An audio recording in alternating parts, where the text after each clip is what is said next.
Fox former Fed Chair Ben Bernanke is out with a new book this week. It's titled 21st Century Monetary Policy, The Federal Reserve from the Great Inflation to COVID-19. In an exclusive TV interview, I spoke with Ben Bernanke at his home in Washington, D.C., and I asked him about what he thinks of the idea that it is hard for the Fed to say out loud that it is trying to reduce demand and trying to make things right.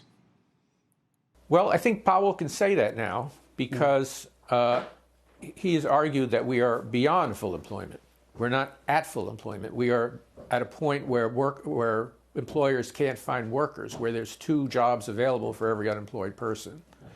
And so his argument is that we could cool things down a bit, raise the unemployment rate a little bit, reduce that ratio of vacancies to unemployed persons, maybe to 1-to-1, let's say, without creating a lot of real hardship for workers in America. So that you need, for long-run stability, you need to cool the economy down. We also talked about whether the former Fed chair thinks the Fed is going to become, if it hasn't already become politicized.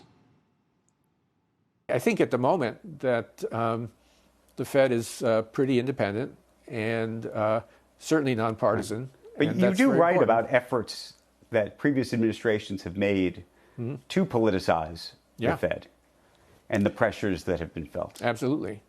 And I think the changes really began to some extent with the first Bush, but mostly with Clinton. And since Clinton until Trump, presidents have been pretty good about letting the Fed do what it thought was necessary. President Biden has said that inflation is his top domestic priority and has talked about higher taxes on the wealthy as a measure of something that he could do. Here's what Bernanke thinks about President Biden or any elected official and what they can do about inflation at this point. It's fairly limited. I mean, I think it's appropriate that the Fed is taking the lead. And I think the most important thing that the president can do is support the Fed chair and let the Fed chair do what needs to be done, even if it's a little bit painful. There's things in this particular case there's things that probably could help on the margin. I mean, I think work that the White House has done to improve supply chains, for example, work to improve public health so we don't have another pandemic and the effects of that. You know, things that make critical goods like health and education cheaper, more efficient. It's not going to do much for inflation, but it would be good for people who are, feeling like their money is not going far enough. And given the price of oil today, here's what he had to say about the ESG movement, a debate that we've had on this program a lot, and some of the new ways that businesses have approached these types of investments. The fact that people are willing to do ESG investments does suggest that they're interested in helping on that side. But I think real progress is going to take not just private actions. We should all do what we can to reduce our carbon footprint and so on.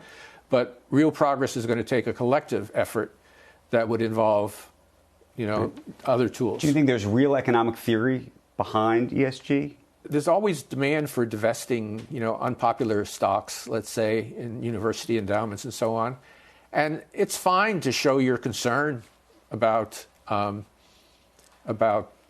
the way some countries behaving or the way some companies behaving and so on. But when you divest, you're basically just selling the stock to somebody else who doesn't have quite the same concerns.